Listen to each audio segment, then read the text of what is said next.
Karen called cops on my ranch again, but this time I had her on video and a lawsuit ready. The sun scorched my Wyoming ranch, baking the earth into cracked clay. For 3 years, Karen Hollis, my neighbor from hell, had made my life a battlefield. Her complaints started: small me cattle were too loud, my fence too close to her property line. Then came the police calls, trespassing, noise violations, even claims I'd poisoned her prized roses. Each time, the sheriff's deputies left with apologies, finding no evidence. But Karen's vendetta never stopped. She was a master of weaponizing bureaucracy, her smug smile a dagger every time she dialed 911. This time, though, I was ready.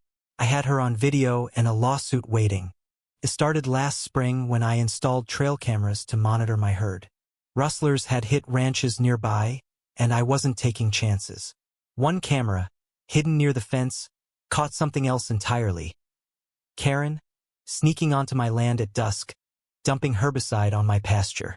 The footage was crystal clear: her face, her car, the bottle in her hand. I saved it, knowing she'd strike again.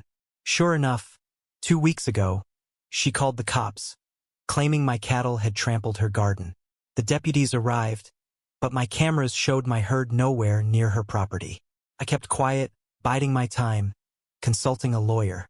Yesterday, Karen escalated. She stormed to my gate, shrieking that my irrigation ditch was flooding her yard. Her voice carried across the valley, drawing neighbors like moths to a flame. She'd already called the sheriff, and Deputy Ramirez pulled up, looking weary. Karen pointed at my ditch, claiming I'd sabotaged her land.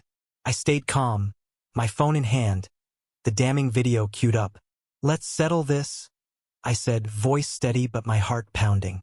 I played the footage on my phone, projecting it loud enough for everyone to hear.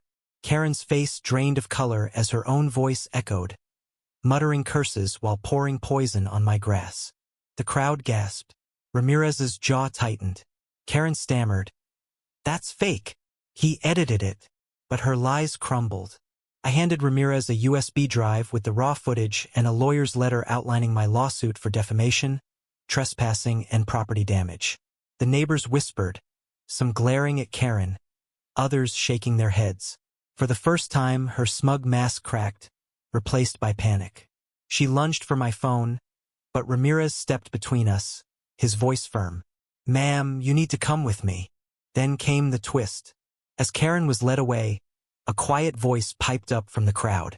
It was Tim, the reclusive widower who lived down the road. He shuffled forward, clutching a worn notebook. "I saw her too," he said, voice trembling. "Last year, she poisoned my dog after he barked at her. I didn't speak up, too scared, but I wrote it all down." He handed Ramirez the notebook, pages filled with dates and details. The crowd fell silent, the weight of Karen's cruelty sinking in. Tim's confession wasn't just a surprise, it was a gut punch, exposing how her venom had poisoned our community for years. Karen was booked for vandalism and trespassing, with more charges pending. My lawsuit moved forward, but victory felt hollow. My pasture was ruined, my cattle at risk, and the community I'd loved was fractured.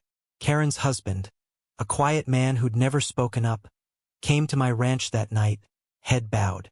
"I'm sorry," he whispered. "She's been spiraling since our son left. I should have stopped her." His words stung, a reminder that even monsters have their own pain. But pain doesn't justify destruction. This morning, I walked my ranch, the silence eerie without Karen's voice carrying over the fence. The lawsuit will likely bankrupt her, and the community will never be the same. I won, but at what cost? The land I fought for feels tainted, the trust between neighbors broken. Tim's courage gave me hope, but it's a flicker in a storm. What would you do when lies tear a community apart?